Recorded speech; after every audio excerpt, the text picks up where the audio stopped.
பூரண சமானத்துடன் உன்னை கர்த்தர் காத்து கொள்வார்.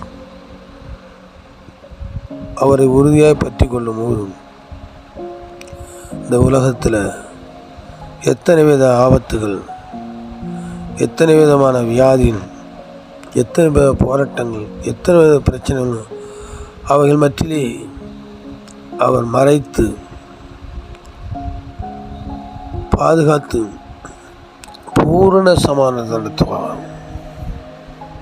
அவர் சம்பூர்ண ஆசுவாத்தை கட்டடைகிற தேவன்.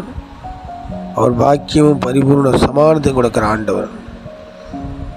அருமையான தேவனுடைய பிள்ளையே, உடைய வாழ்க்கையில் ஒரு நிறைவு இல்லையே, ஒரு சமாதானம் இல்லையே, ஒரு பூரண சமாதானம் இல்லையே, எல்லாவற்றையும் குறைவும் சஞ்சலமும் வேதனையாக இருக்கின்ற துக்கப்பட்டு கொண்டு இருக்காயா?